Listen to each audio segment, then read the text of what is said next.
نحمده ونصلي على رسوله الكريم أما بعد أعوذ بالله من الشيطان الرجيم بسم الله الرحمن الرحيم يا أيها الذين آمنوا اتقوا الله وكونوا مع الصادقين صدق الله العظيم شمس العلماء হযরত আল্লামা ফুলতলি সাহেব কিবলা রহমতুল্লাহি আলাইহির মকবুল হাতে গড়া ইসলামী ছাত্র আন্দোলনের দুর্বার কাফেলা বাংলাদেশ আঞ্জুমানে তালামিযে ইসলামিয়া সিলেট বিভাগীয় সদস্য সম্মেলন বাস্তবায়ন কমিটির উদ্যোগে আয়োজিত আজকের এই বিভাগীয় সদস্য সম্মেলনের সম্মানিত সভাপতি উপস্থিত আছেন আমাদের প্রিয় মুর্শিদ হযরত বড় সাহেব কিবলা, উপস্থিত আছেন গণমানুষের সংগঠন বাংলাদেশ আঞ্জুমানে আল ইসলার মোহতারাম সভাপতি আমাদের ছোট সাহেব কিবলা, উপস্থিত আছেন বাংলাদেশের বিভিন্ন বিশ্ববিদ্যালয় মাদ্রাসার বিদগ্ধ শিক্ষাবিদ আলেম উলামা সহ সম্মানিত অতিথিবৃন্দ এবং যাদেরকে নিয়ে আজকের আয়োজন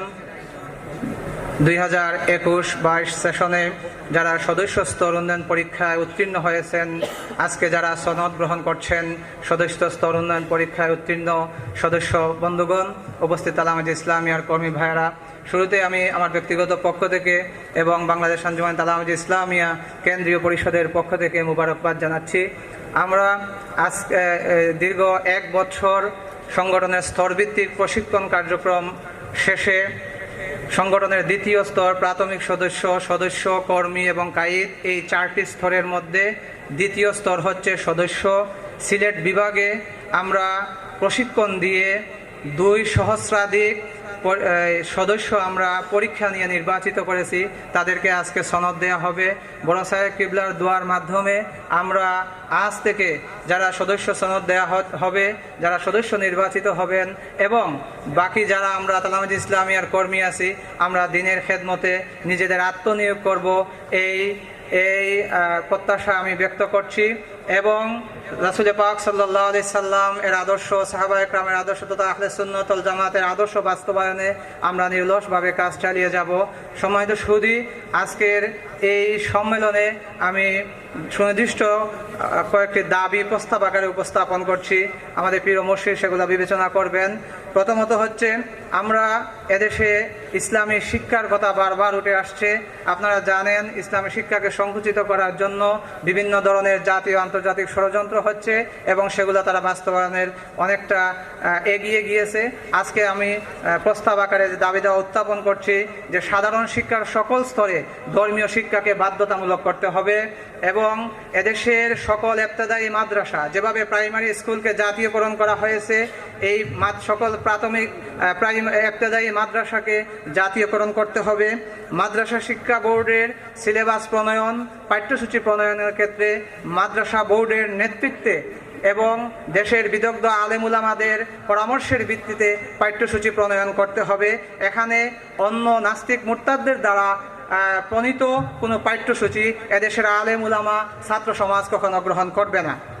সুপ্রিয় উপস্থিতি, সরকার বিভিন্নভাবে আমাদের সেকুলার ধর্মহীন একটা সমাজ ব্যবস্থা, শিক্ষা ব্যবস্থা আমাদের উপর চাপিয়ে দিতে যাচ্ছে। এই ধর্মহীন শিক্ষা ব্যবস্থা আমাদের দেশের ইতিহাস, আমাদের দেশের সংস্কৃতি কখনো লালন করে না। এদেশে এখনো সূর্য ওঠার আগে আজান ধ্বনিত হয়, আজানের সুর বেজে উঠে, সূর্য অস্ত যাওয়ার পরে আজানের ধ্বনি আমরা শুনতে পাই। সুতরাং এই দেশে কখনো সেকুলার ধর্ম নিরপেক্ষ কোনো মতবাদ বাস্তবায়ন করা যাবে না। আর একটা বিষয় আমি বলতে চাই যে রাষ্ট্র পরিচালনার যে গুরুত্বপূর্ণ 3টা wings, executive, legislative and judiciary branch, এই 3 ব্রাঞ্চের সাথে যারা জড়িত, যারা কর্মকর্তা যারা আছেন, তাদেরকে ডুপ টেস্টের মাধ্যমে যে সমস্ত মাদকাসক্ত আছে তাদেরকে সেখান থেকে ছাঁটাই করে ভালো মানুষকে সেই পদে সমাসীন করা উচিত। কারণ কোনো মাদকাসক্তের হাতে এই দেশ, এই জাতি কখনো নিরাপদ নয়। আমরা লক্ষ্য করেছি কিছুদিন আগে একটা আইন জারি করা হয়েছে, সেটা হচ্ছে অ্যালকোহল নিয়ন্ত্রণ বিধিমালা 2022। এই অ্যালকোহল নিয়ন্ত্রণ বিধিমালা 2022 যদি বাংলাদেশে বাস্তবায়ন হয়, তাহলে বাংলাদেশের প্রত্যেকটা সেক্টর, প্রত্যেকটা বিশ্ববিদ্যালয়, শিক্ষা প্রতিষ্ঠান, প্রত্যেকটা অফিস আদালত একটা মাদকাসক্তের আখড়ায় পরিণত হয়ে যাবে।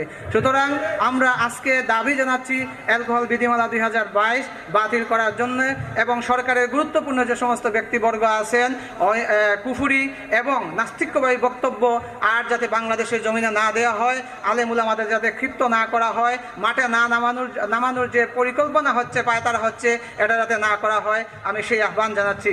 পরিশেষে আমি বলতে চাই যে ইসলামী শিক্ষা, ইসলামী আদর্শ, ইসলামী তাহজিব তামাদ্দুর রক্ষার জন্য আমাদের পুরে মুর্শিদ যখনই যে ডাক দিবেন, আমরা যে যেখানে আছি, যে অবস্থাতেই আছি, আমরা মাঠে ময়দানে ঝাঁপিয়ে পড়তে প্রস্তুত আছি। শুধু সিলেট নয়, সারা বাংলাদেশ থেকে বিভিন্ন মাদ্রাসার অধ্যক্ষ মহোদয় এখানে আসছেন, সারা বাংলাদেশ থেকে আমাদের যদি ঢাকা অভিমুখে যেতে হয়, আমরা তাতেও প্রস্তুত আছি।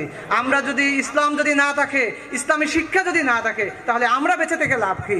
ইসলামী শিক্ষা, ইসলামী আদর্শ বাস্তবায়নের জন্য আল্লামা ফুলতুলি সাহেব রহমতুল্লাহি আলাইহির রেখে যাওয়া সেই পথ ও মত, আহলে সুন্নাত ওয়াল জামাতের মত আদর্শ প্রতিষ্ঠা করার জন্য আমরা জীবনভর আন্দোলন করে যাব, এই প্রত্যাশা ব্যক্ত করছি। এবং বিশেষ করে বড় সাহেব কিবলার কাছে আমি দোয়া চাচ্ছি, আমাদের সদস্য কর্মীদের জন্য বিশেষভাবে দোয়া করবেন, যারা আমরা খালিসভাবে একমাত্র আল্লাহর ওয়াস্তে কাজ করতে পারি। এই আশাবাদ ব্যক্ত করে সবাইকে মুবারকবাদ জানিয়ে আমার কথা শেষ করছি। আসসালামু আলাইকুম রহমতুল্লাহ।